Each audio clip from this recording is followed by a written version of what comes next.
नमस्कार, जय जोहार, जय छत्तीसगढ़। मैं हेमंत बघेल आप सभी का बहुत बहुत स्वागत करता हूं अपने इस YouTube चैनल में।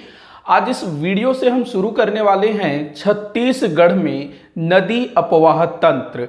तो ये एक श्रृंखला होगी जिसमें 5 से 6 वीडियो आ सकता है, क्योंकि टॉपिक जो है काफी बड़ा है। इसके अंतर्गत हम लोग छत्तीसगढ़ की जितनी भी नदियां हैं, छोटी बड़ी नदियां, सभी नदियों को विस्तार पूर्वक पढ़ेंगे। इसके अलावा हम लोग जलप्रपात वो भी जो है पढ़ेंगे। फिर उसके बाद नदी परियोजना भी हम लोग विस्तार पूर्वक पढ़ेंगे, क्योंकि इन सभी चीजों से सीजी व्यापम सीजीपीएससी में अक्सर क्वेश्चंस पूछे जाते हैं। तो सारा कुछ मैं डिटेल में एक्सप्लेन करने वाला हूं। तो आज जो है हम लोग थोड़ा सा इंट्रो टाइप का देख लेंगे कि हमको जो है नदी अपवाह तंत्र के अंतर्गत क्या कुछ देखना है, किस टाइप से उसको हम समझने की कोशिश करेंगे पहले। ठीक, तो नदी अपवाह तंत्र सामने जोड़ देंगे आप लोग। छत्तीसगढ़ में नदी अपवाह तंत्र, नदी अपवाह तंत्र, तो ये हमारा टॉपिक होने वाला है। इसी के अंतर्गत हम छत्तीसगढ़ की सभी नदियों के विषय में पढ़ेंगे, चाहे वो महानदी हो, चाहे वो इंद्रावती हो, हसदेव नदी हो, खारून नदी हो, मनियारी नदी हो। काफी सारी नदियां हैं, नदियों से रिलेटेड बहुत सारे क्वेश्चन बनता है। ठीक, अब देखिएगा, अगर हम मानव सभ्यता की बात करें तो मानव सभ्यता जो है नदियों के तट पर ही शुरू हुआ था। तो नदी का महत्व जो है ना मानव के लिए बहुत ज्यादा है। हम बोलते हैं कि हमको जीने के लिए, जिंदा रहने के लिए ऑक्सीजन की जरूरत है, वायु की जरूरत है। ठीक है, वायु की जरूरत है हमें, लेकिन जो दूसरी महत्वपूर्ण चीज ऑक्सीजन के बाद, ऑक्सीजन हमें मिले, ठीक, मिल रही है, लेकिन अगर हमें पानी नहीं मिलेगा तो हम जिंदा नहीं रह सकते। ठीक, तो वायु के बाद पानी मनुष्य को जीवन रहने के लिए दूसरी महत्वपूर्ण आवश्यक चीज है। उसके बाद फिर भोजन, निवास, वो सब चीज आएगा। ठीक, तो पानी, और पानी का स्रोत क्या होगा भाई? नदी होगा ना, नदी, सागर, ये सब चीज। तो नदी जो है ये मानव इतिहास में काफी महत्वपूर्ण रहा है। मानव इतिहास में जितने भी हम लोग सभ्यताएं पढ़ते हैं, चाहे वो सिंधु घाटी की सभ्यता हो या फिर अगर हम बाहर की किसी सभ्यता की बात करें, तो सभी सभ्यताएं किसी न किसी नदी के तट पर, नदी के किनारे ही विकसित हुई थी। क्योंकि भाई मनुष्य को वायु के बाद पानी चाहिए ना। ठीक, तो वो ऐसे किसी जगह का चयन करेगा जहां आसपास पानी सुलभ रूप से उपलब्ध हो। ठीक, और जो नदियों का जल है वो हमेशा से ही पीने लायक रहा है। ठीक, मतलब नदियों का जल जो है वो प्रवाहित होता रहता है ना, बहता रहता है, तो वो स्वच्छ रहता है। ये अलग बात है कि आज के समय में हम मनुष्यों ने नदियों को एकदम प्रदूषित कर दिया है। नदी के पानी को पीना तो दूर, उसको, उस पर हम नहा भी नहीं सकते, उससे हम नहा भी नहीं सकते, इतना हम लोगों ने उसको प्रदूषित कर दिया है। ठीक, तो वो अलग चीज है, उसको भी हम लोग देखेंगे, नदी प्रदूषण वगैरह। ठीक, तो नदी अपवाह तंत्र, तो नदियों के बारे में अच्छा, यहां पर एक और चीज समझना है कि मैंने लिखा है नदी अपवाह तंत्र। तो नदी तो आप लोगों ने समझ लिया, नदी की महत्ता को आप लोगों ने समझ लिया। तो यहां पर अपवाह तंत्र क्या है? अपवाह तंत्र, अब अपवाह जो शब्द है वो एक अफवाह करके एक शब्द होता है ना, उससे काफी मिलता जुलता है। अफवाह मत लगा लेना। मैंने देखा एक बच्चा जो है नदी अपवाह तंत्र को ये लिख के रखा था, नदी अपवाह, अफवाह तंत्र। ठीक, नदी अफवाह तंत्र, अफवाह नहीं, अपवाह। ठीक, नदी अपवाह तंत्र। ये जो अफवाह है भाई, ये जो गलत जो बातें हैं ना, जो लोगों को मिसगाइड करता है, उस टाइप की बातें जब समाज में प्रचलित होती है तो उसे ही हम कहते हैं अफवाह। ठीक, जैसे कोविड के टाइम पे गलत अफवाह फैलाया जा रहा था ना, ये करने से कोरोना नहीं होगा, ये करने से कोविड नहीं होगा, इस टाइप से। ठीक, तो वो अलग चीज है, ये अपवाह है, पतंग का प आएगा। ठीक, तो नदी अपवाह तंत्र, तो अपवाह तंत्र को हम लोग समझते हैं। तो अपवाह तंत्र का सीधा सा मतलब होता है जाल। ठीक, जो तंत्र शब्द है ना, अपवाह का मतलब होता है प्रवाहित होना। ठीक, अपवाह का मतलब क्या? प्रवाहित होना, नदियों का प्रवाहित होना। तंत्र का मतलब होता है, अंग्रेजी में बोलेंगे तंत्र को, सिस्टम। इसके लिए एक और शब्द का प्रयोग किया जाता है, निकाय। ठीक, निकाय, तंत्र, निकाय, सिस्टम। ठीक, मतलब कि एक तरह से जाल। जैसे कि अगर हम बात करें, प्रशासनिक तंत्र बोला जाता है ना, प्रशासनिक तंत्र, तंत्रिका तंत्र, नगरीय निकाय। तो ये क्या चीज है?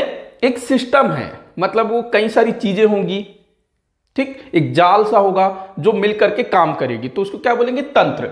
तो ऐसे नदियां भी जो है जब प्रवाहित होती है तो वो भी एक जो है तंत्र का निर्माण करती है, एक सिस्टम का निर्माण करती है, जिसको संयुक्त रूप से बोला जाता है नदी अपवाह तंत्र। उदाहरण के रूप में महानदी को हम लोग पकड़ते हैं, महानदी का उद्गम होता है सिहावा पर्वत से। ठीक, सिहावा पर्वत से महानदी का उद्गम होता है, फिर ये आगे जो है धमतरी, कांकेर ऐसे बहते हुए इस टाइप से प्रवाहित होते हुए ये जो है उड़ीसा राज्य में जाएगी और बंगाल की खाड़ी में जाकर के विसर्जित हो जाएगी। ठीक, बंगाल की खाड़ी जो सागर है ना, समुद्र, ठीक, हमारे भारत के पूर्व में जो सागर है उसको हम किस नाम से जानते हैं, बंगाल की खाड़ी से। उसके बाद जो पश्चिम में जो सागर है वो अरब सागर, दक्षिण में जो है वो हिंद महासागर। ठीक, तो जो नदियां हैं वो पहाड़ों से निकलेगी, ठीक, उसके बाद वो ढलान की ओर बहेगी, जिधर उसको ढलान मिलेगा उस तरफ वो प्रवाहित होगी और निरंतर वो आगे बढ़ेगी, निरंतर वो आगे बढ़ेगी और कहां जाकर वो खत्म होगी, सागर में जाकर के। सागर में ही जाकर के वो क्यों खत्म होगी, तो देखिएगा कि हमारी पृथ्वी में जो सबसे जो नीचा वाला जो भाग होता है ना वो सागर ही होता है ना। ठीक, सागर सबसे नीचा होता है। ठीक, तो नदियां कहां जाकर के मिलेगी, सागर में मिलेगी। या फिर इसके लिए एक कॉन्सेप्ट ये भी बोला जाता है कि जो नदी है वो सागर से मिलना चाहती है। अगर नदी की हम बात करें तो नदी स्त्रीलिंग है, सागर पुल्लिंग है, तो सागर को जो है नदियों का प्रियतम कहा गया है। मतलब कि नदी अपने प्रियतम सागर से मिलने के लिए उतावली होती है और वो जो है अपना रास्ता बनाते हुए वहां तक पहुंच जाती है और उससे मिल जाती है, उसमें समाहित हो जाती है। ठीक, तो इस तरह से आप इसको ऐसे भी समझ सकते हैं। और जो पहाड़ है, पर्वत है, उसको नदियों का पिता कहा जाता है, क्योंकि पहाड़ पर्वत ये क्या है, पुल्लिंग है। ठीक, माता नहीं बोलेंगे, पिता बोलेंगे। ठीक, तो पहाड़ जो है नदियों का पिता है और नदी जो है पुत्री है। ठीक, और सागर क्या हुआ, प्रियतम। ठीक, तो इस टाइप से आप बोल सकते हो। ठीक, अब यहां पर महानदी की हम लोग बात कर रहे हैं, तो महानदी जो है निकल करके सिहावा पर्वत से निकली, ऐसे बहते बहते बहते बहते जो है छत्तीसगढ़ उड़ीसा से कहां चली गई, बंगाल की खाड़ी में जाकर के समाहित हो गई, मिल गई, विसर्जित हो गई। ठीक, अब यहां पर ध्यान रखना, मैं ये उम्मीद करूंगा कि आप में से बहुत सारे लोग जो है महानदी के आसपास के भी होंगे। ठीक, तो आपके आसपास काफी सारी नदियां होंगी। कांकेर वाले दूध नदी से परिचित होंगे। ठीक, कांकेर वाले दूध नदी से परिचित होंगे। ठीक, उसके बाद इधर धमतरी वाले सिलियारी नदी से परिचित होंगे। इधर गरियाबंद रायपुर वाले पैरी नदी, सोंढूर नदी। ठीक, दोनों को एक साथ मिला देते हैं, पैरी सोंढूर। इसके बाद इधर जो है सूखा नदी, इधर लात नदी, जोंक नदी। ठीक, तो इस तरह से काफी सारी नदियां जो है महानदी में आकर के मिलती है। ठीक, इधर से शिवनाथ नदी आ जाएगी। ठीक, इधर से और भी काफी सारी नदियां आ जाएंगी। ठीक, ऐसे मिलते हुए। ठीक, अब ये क्या बन रहा है, एक जाल सा बन रहा है ना। अच्छा, मैंने अभी आप लोगों को बताया कि नदी क्या है, स्त्रीलिंग है। ठीक, और ये जो है अपने प्रियतम से मिलना चाहती है। ठीक, अपने प्रियतम से मिलना चाहती है, अर्थात वो सागर की ओर जाना चाहती है। अब होता क्या है कि हर नदी, अगर हम देखें जितनी भी नदियां हैं वो किसी ना किसी छोटे से पहाड़, पर्वत या फिर कोई सा भी जो उच्च जो भूभाग है ना वहां से निकलेगी। ठीक, कोई भी नदी जो है किसी उच्च भूभाग से निकलेगी और वहां से निकल करके वो जो है ढलान की ओर बहेगी। ठीक, ढलान की ओर बहेगी। अब जैसे कि मैंने बताया, पृथ्वी पर जो सबसे नीचा वाला जो भाग होता है वो नॉर्मली हम लोग समुद्र को लेते हैं। ठीक, सागर को लेते हैं। जैसे हम लोग ऊंचाई पढ़ते हैं ना, किसी पर्वत की ऊंचाई हम लोग पढ़ते हैं, समुद्र तल से उसकी ऊंचाई इतनी है। ठीक, जैसे हिमालय पर्वत श्रृंखला की अगर हम बात करते हैं तो हिमालय पर्वत श्रृंखला समुद्र तल से 8,800 मीटर ऊंचा है, ये हम लोग कहते हैं। ठीक, तो समुद्र तल को जो है आधार माना जाता है क्योंकि वो सबसे नीचा है। ठीक है ना, तो नदियां किस ओर प्रवाहित होने की कोशिश करेगी, सागर की ओर। लेकिन यहां पर होता यह है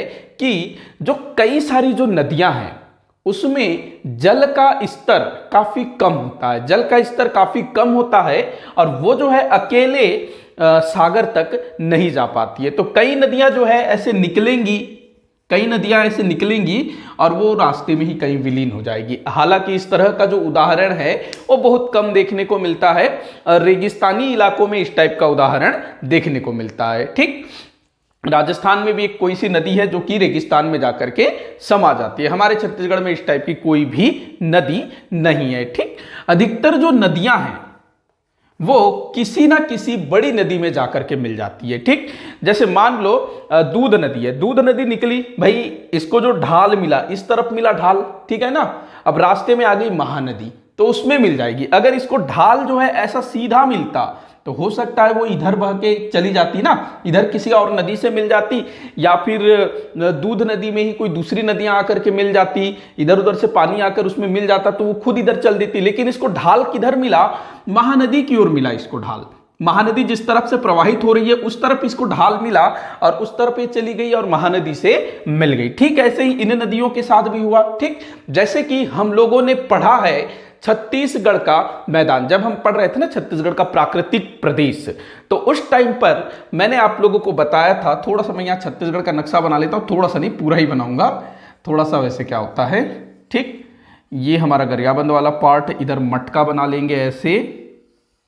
ठीक, बहुत दिन बाद छत्तीसगढ़ का नक्शा बना रहा हूं, ऐसा मुझे लग रहा है। ठीक, तो यहां से हम लोग बना लेते हैं ऐसे, ये धमतरी मान लेते हैं, यहां से निकला ऐसे महानदी इस टाइप से इधर चली गई। ठीक, ये हमारी महानदी। अब देखिएगा, हम लोगों ने जब छत्तीसगढ़ का प्राकृतिक प्रदेश पढ़ा था तो उस टाइम पर मैंने आप लोगों को बताया था कि छत्तीसगढ़ का जो ये वाला जो भाग है, छत्तीसगढ़ का ये वाला जो भाग है, ठीक, इधर वाला जो पार्ट है, ये ऐसे कुछ हम लोग ले लेते हैं। ठीक, ऐसे कुछ ले लेते हैं, तो ये वाला जो भाग है ये कहलाता है छत्तीसगढ़ का मैदान।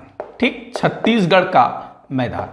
अब इसकी प्रकृति मैंने कैसे बताई थी कि छत्तीसगढ़ का मैदान कैसा है, तो छत्तीसगढ़ का मैदान कैसा है, तो छत्तीसगढ़ के मैदान का जो किनारे वाला जो पार्ट है, इस तरफ वाला जो भाग है, ये कैसा है, थोड़ा सा ऊंचा देखने को मिलेगा। ठीक, इधर वाला जो भाग है ये कैसा है, ऊंचा है, ये वाला भाग ऊंचा है, पहाड़ियां हैं, जैसे हम लोगों ने देखा था इस तरफ बदरगढ़ की पहाड़ी, इस तरफ हम लोगों ने देखा था शिशुपाल की पहाड़ी, सोनबेरा का पठार, इधर ही हमारा सिहावा पर्वत भी पड़ रहा है। ठीक, इधर भी कुछ छोटी मोटी पहाड़ियां थी, इस तरफ भी वो पेंड्रा लोरमी का पठार आ जाएगा, इधर भी कुछ कुछ पठार वाला भाग। मतलब जो कहने का तात्पर्य ये है कि हमारा छत्तीसगढ़ का जो मैदान है वो बीच में जो है ना नीचा है, बीच में जो है कैसा है, नीचा है। अच्छा, इसी को कहते हैं छत्तीसगढ़ को कहते हैं ना धान का कटोरा, तो धान का कटोरा यही वाला भाग है। ये वाला जो भाग है ये मैदानी है और ये वाला भाग उच्च शिखर वाला है। ठीक, तो अब देखिएगा, तो जो भी नदियां निकलेंगी, यहां से निकल रही है पहाड़ की ओर से, या तो वो इधर जाएंगी या तो वो इधर आएंगी, तो जाहिर सी बात है जो नदी यहां से निकलेगी वो महानदी में ही मिलेगी, क्योंकि महानदी बड़ी नदी है, उसमें पानी भी ज्यादा है। ठीक है ना, रास्ते में ऐसे प्रवाहित हो रही है तो भाई इधर से निकलेगी तो वहीं पर जाकर के मिलेगी ना। ठीक, ऐसे ही शिवनाथ के साथ भी होता है, जितनी भी नदियां। ठीक, तो इस तरह से जब छोटी नदियां बड़ी नदियों में मिलेगी। अच्छा, यहां पर एक और चीज ध्यान देना कि ये तो हो गया महानदी, बड़ी नदी, इसको हम लोग मातृ नदी भी बोल सकते हैं। ठीक, इन सभी नदियों की मां है ना ये, ठीक, जो कि इनको लेकर के जाएगी अपने प्रियतम के पास, मतलब इनके पिता के पास, इस टाइप से। तो अब जो दूध नदी है इसकी भी कुछ सहायक नदियां होंगी, हो सकती है ना, इसकी भी कुछ हो सकती है, इसकी भी कुछ हो सकती है। ठीक, ऐसे, और इन सहायक नदियों की भी छोटी छोटी सहायक नदियां हो सकती है। ठीक, ऐसे हो सकती है ना, ऐसे हो सकती है। ठीक, सहायक नदियों की भी सहायक नदी हो सकती है। तो ये जो बन रहा है, ये क्या बन रहा है, एक जाल सा बन रहा है ना, एक जाल सा बन रहा है, एक नेट सा बन रहा है। तो इसी जाल को कहा जाता है नदी अपवाह तंत्र। ठीक, इसी जाल को क्या कहेंगे, नदी अपवाह तंत्र। अब अगर हम बात करेंगे नदी अपवाह तंत्र की, तो भाई कुछ नाम भी देना होगा। तो इस नदी अपवाह तंत्र को क्या नाम दिया जाएगा, तो भाई सबसे बड़ी नदी कौन हो रही है, मतलब ये सारी जो नदियां हैं किस नदी में आकर के मिल रही है। अगर आपने एक शब्द सुना होगा संगम, नदियों का संगम, ठीक, देखा भी होगा, तो उसमें क्या होता है, एक नदी इधर से आ रही होती है ऐसे, ठीक, ऐसी नदी आ रही होती है, और दूसरी नदी छोटी नदी हो सकती है जो उसमें आकर के मिल रही होती है। ऐसा आप लोगों ने देखा होगा, ठीक, नज़ारा बड़ा अच्छा होता है, तो उसको क्या कहते हैं, संगम। तो एक नदी दूसरे नदी से मिलती है, ठीक। तो यहां पर महानदी जो है ये बड़ी नदी है, मात्र नदी हम बोल सकते हैं, बड़ी नदी हम लोग बोल सकते हैं, जिसमें ये सारी छोटी नदियां आकर के समाहित हो रही है, ठीक। तो इसको नाम जब देने की बारी आएगी तो इसको कहेंगे महानदी अपवाह तंत्र, ठीक, महानदी अपवाह तंत्र, क्योंकि ये सारी नदियां मिलकर के महानदी के साथ मिलकर के एक अपवाह तंत्र का निर्माण कर रही है, ठीक, महानदी अपवाह तंत्र का निर्माण कर रही है। जब आपसे पूछा जाए महानदी अपवाह तंत्र का क्षेत्रफल कितने प्रतिशत में फैला हुआ है, तो आपको ये पूरा पकड़ना है, ठीक है ना, ये पूरा पकड़ना है। ये नदी जिधर जिधर से निकल रही है, ये उसकी जो सहायक नदियां जहां जहां से निकल रही, वो पूरा एरिया उसके अंतर्गत आएगा। 56% कुछ तो ये होता है, अभी मैं आपको बताऊंगा, ठीक। वहीं अगर आपसे पूछा जाए खाली महानदी के विषय में कि महानदी कितनी लंबी है, महानदी कहां प्रवाहित होती है, तो खाली महानदी के बारे में पूछेगा ऐसे, ठीक। लेकिन जब यहां पर जोड़ देते हैं अपवाह तंत्र, तो पूरा का पूरा ये सब आपको पकड़ के चलना है। महानदी अपवाह तंत्र बोला जाएगा तो वहां केवल महानदी नहीं आएगी, वहां पर उसकी जो सहायक नदियां हैं, सहायक नदियों की जो सहायक नदियां हैं, उनकी भी सहायक नदियां हो सकती है, उनकी भी सहायक नदियां हो सकती है, ठीक। तो वो सब मिलाकर के क्या कहेंगे, क्या बनेंगे, एक अपवाह तंत्र का निर्माण करेंगे।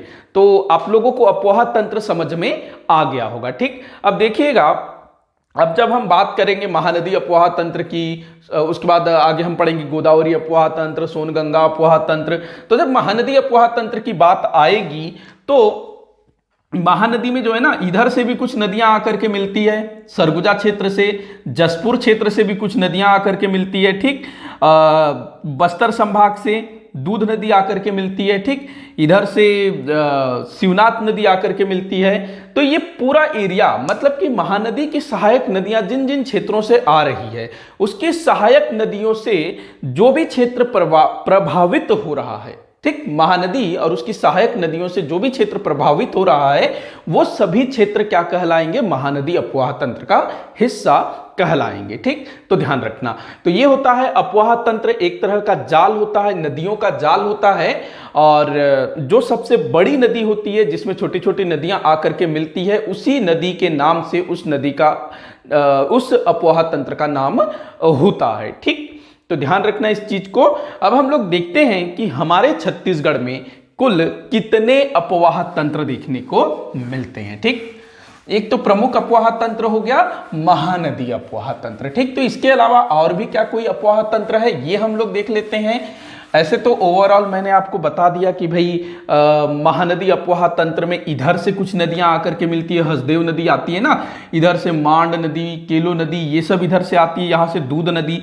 लेकिन ये वाला एरिया खाली बच गया, इधर क्या कोई अपवाह तंत्र है, इधर वाला एरिया भी बच रहा है, क्या यहाँ कोई अपवाह तंत्र है, ठीक। तो देखते हैं, तो हमारे छत्तीसगढ़ में कुल 5 अपवाह तंत्र देखने को मिलते हैं, ठीक। हमारे छत्तीसगढ़ में कुल 5 अपवाह तंत्र देखने को मिलते हैं। कौन कौन से हैं ये अपवाह तंत्र? तो पहली अपवाह तंत्र होगी महानदी अपवाह तंत्र, सीक्वेंस यही रहेगा, ठीक। महानदी अपवाह तंत्र आप लोग लिख लेंगे, लगा लेंगे बाद में, ठीक। महानदी अपवाह तंत्र छत्तीसगढ़ की पहली नदी अपवाह तंत्र। दूसरी अपवाह तंत्र है गोदावरी अपवाह तंत्र, ठीक, गोदावरी अपवाह तंत्र। तीसरा अपवाह तंत्र है सोन गंगा अपवाह तंत्र, ठीक, सोन गंगा अपवाह तंत्र। चौथी अपवाह तंत्र है ब्राह्मणी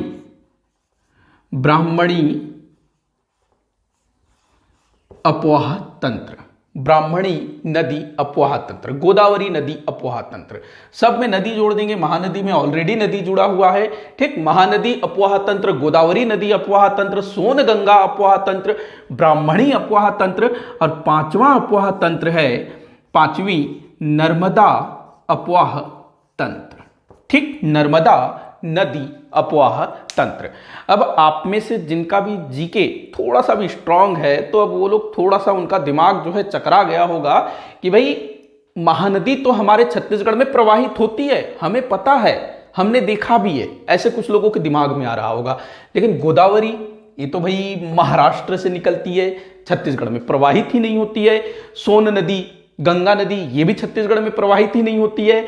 अब ब्राह्मणी कुछ लोगों ने नाम नहीं सुना होगा, नर्मदा का तो सुना ही होगा, मध्य प्रदेश में प्रवाहित होती है। तो कैसे ये हमारे छत्तीसगढ़ के नदी अपवाह तंत्र के अंतर्गत आ रहा है? ठीक, ये सवाल आप लोगों के दिमाग में आ रहा होगा। ठीक, उससे पहले हम लोग जो है इनका वो देख लेते हैं, क्षेत्रफल के आधार पर क्रम देख लेते हैं। ठीक, तो हमारे छत्तीसगढ़ का जो सबसे बड़ा नदी अपवाह तंत्र है वो होगा महानदी अपवाह तंत्र, जो कि छत्तीसगढ़ के कुल क्षेत्रफल का 56.15% भाग को कवर करता है। मतलब कि छत्तीसगढ़ के 56.15% भाग में महानदी अपवाह तंत्र का विस्तार देखने को मिलता है। ठीक, महानदी अपवाह तंत्र। सेकंड नंबर में आ जाएगा गोदावरी अपवाह तंत्र, जो कि 28.64% क्षेत्र में विस्तृत है।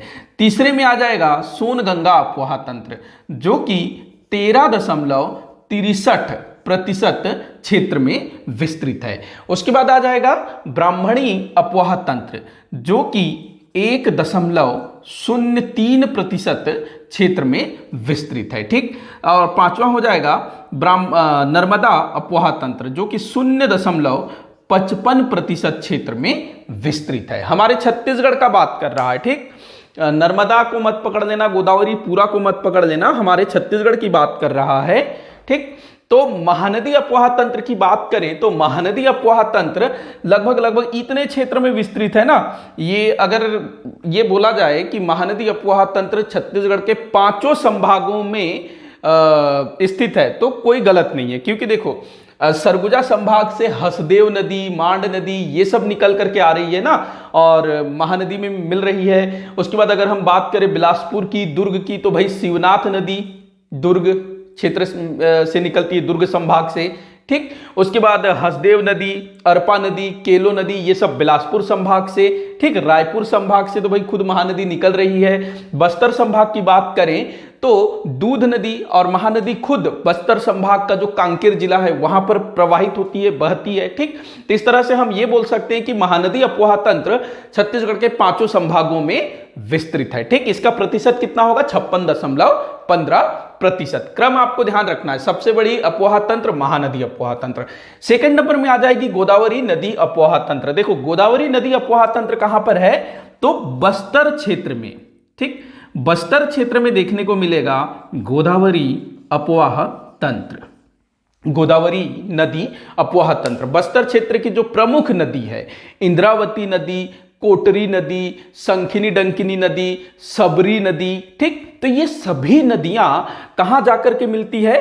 तो गोदावरी नदी में। गोदावरी नदी जिसका उद्गम महाराष्ट्र के नासिक के त्रयंबकेश्वर की पहाड़ियों से हुआ है, और जो गोदावरी नदी है वो इस तरह से प्रवाहित होते हुए इधर से ऐसे प्रवाहित होते हुए ऐसे आएगी, और कुछ स्थानों पर छत्तीसगढ़ और तेलंगाना की सीमा रेखा बनाते हुए ये आगे बढ़ेगी ऐसे, और ये भी जो है बंगाल की खाड़ी में जाकर के गिरती है। अब यहाँ पर हमारे जो बस्तर क्षेत्र की जो प्रमुख नदी है इंद्रावती नदी, वो कुछ इस तरह से बहते हुए जो है इस टाइप से ऐसे यहाँ जाकर के मिलेगी अपना भद्रकाली के पास गोदावरी नदी में। ठीक, उसके बाद यहीं पर सबरी नदी, ठीक, ये भी जो है यहां पर विसर्जित हो जाएगी।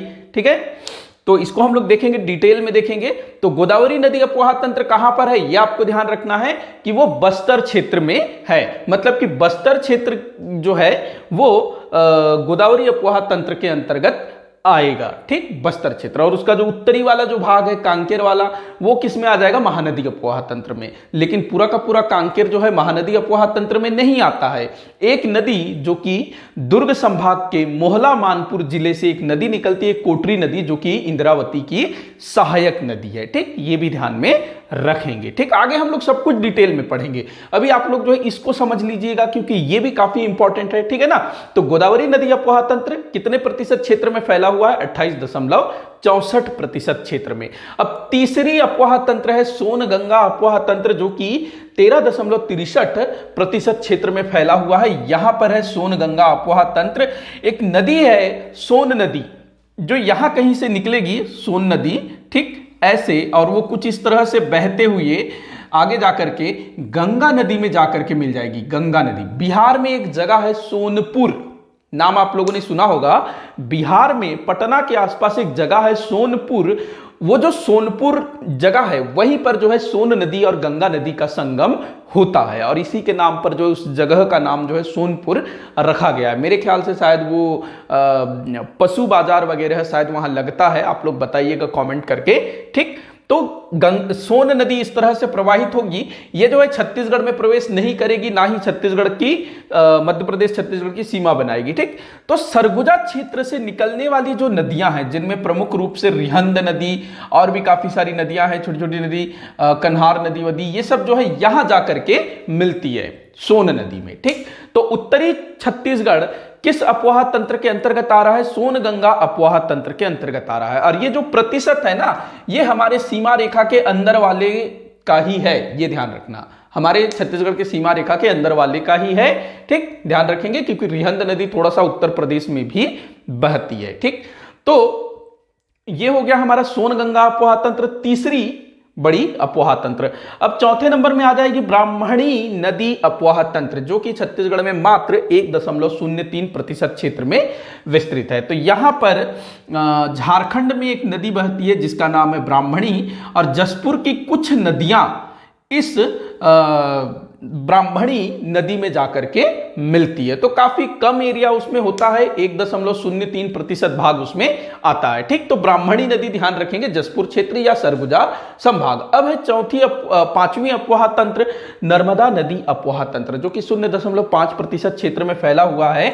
तो इस तरफ, ठीक, मैकल पर्वत श्रेणी में क्योंकि देखो यहां से हम लोग निकाल देते हैं, ये सोन नदी हो गया, उसी के पास से नर्मदा नदी का उद्गम होता है, जो कि इस तरफ पश्चिम की ओर प्रवाहित होती है, ठीक। तो हमारे यहाँ की कुछ नदियां वो जो है नर्मदा नदी में जाकर के मिलती है, ऐसे, ठीक, नर्मदा नदी में जाकर के मिलती है, ठीक, जो कि मात्र 0.55% क्षेत्र में ही प्रवाहित होती है, ठीक। तो इस तरह से 5 अफवाह तंत्र आप लोगों को याद रखना, इनका सीक्वेंस याद रखना बहुत जरूरी है। महानदी सबसे पहले, फिर गोदावरी, फिर सोनगंगा, फिर ब्राह्मणी, फिर नर्मदा, और ये कहां पर अवस्थित है ये भी आप लोगों को ध्यान में रखना है। आगे हम लोग इन्हीं को डिटेल में पढ़ेंगे, पूरा का पूरा महानदी अफवाह तंत्र, गोदावरी अफवाह तंत्र, सोनगंगा अफवाह तंत्र, ब्राह्मणी और नर्मदा तो काफी छोटे हैं, उसमें कोई खास उतना डिटेल नहीं है। सबसे ज्यादा हमको पढ़ना होगा महानदी अफवाह तंत्र को, क्योंकि इसमें जो है काफी सारे नदियां आकर के मिल रही है ना, बहुत बड़ा है, तो उसको एकदम डिटेल में देखना होगा, ठीक है ना। अब यहां पर देखिएगा, ये जो प्रतिशत है इसको याद रखना बड़ा आसान है। देखो, जो महानदी है वो 56% हो रहा है, उसका आधा कर दो 28%, गोदावरी का 28 का आधा कर दो 14%, तो लगभग 14%। सोनगंगा अफवाह तंत्र भले वो 13% है, लेकिन ऐसे आप लोग ध्यान में रख सकते हो, ठीक। ब्राह्मणी 1% का आधा होता है 50%, उसको 55 मान लो, ठीक है ना। तो ये चीजें ध्यान रखना। अगले वीडियो लेक्चर में हम लोग देखेंगे महानदी अफवाह तंत्र के विषय में, और महानदी अफवाह तंत्र को पढ़ने से पहले हम लोग जो है खाली महानदी के विषय में पढ़ेंगे कि भाई महानदी का प्राचीन नाम क्या था। अच्छा, नदियों से संबंधित प्रश्न कैसे पूछे जाते हैं, तो नदियों के प्राचीन नाम पूछे जाते हैं, नदियों की लंबाई कितनी है, नदियों का उद्गम स्थल पूछा जाता है कि किस स्थान से निकलती है, किन किन जिलों में प्रवाहित होती है, किस नदी में जाकर के वो मिलती है, और जिस नदी में जाकर के वो मिलती है वह स्थान कौन सा है, क्या उसका कोई धार्मिक महत्व है, ऐतिहासिक महत्व है, ये चीज आपको ध्यान में रखना है। उसके बाद नदियों के तट पर कौन से नगर बसे हुए हैं, वो किस तरह का नगर है, मतलब पर्यटन स्थल है, धार्मिक स्थल है, क्या है, ये आपको ध्यान रखना होगा। इसके बाद जलप्रपात हम लोग पढ़ेंगे, किस नदी में कौन से जलप्रपात हैं, ये अक्सर पूछा जाता है, ठीक। परियोजनाओं के बारे में पूछा जाता है, तो किस टाइप से प्रश्न भी पूछा जाता है वो भी मैं आप लोगों को बताऊंगा। तो आज के लिए इस वीडियो में फिलहाल इतना ही। आप वीडियो में आखिर तक बने रहने के लिए आपका बहुत बहुत धन्यवाद।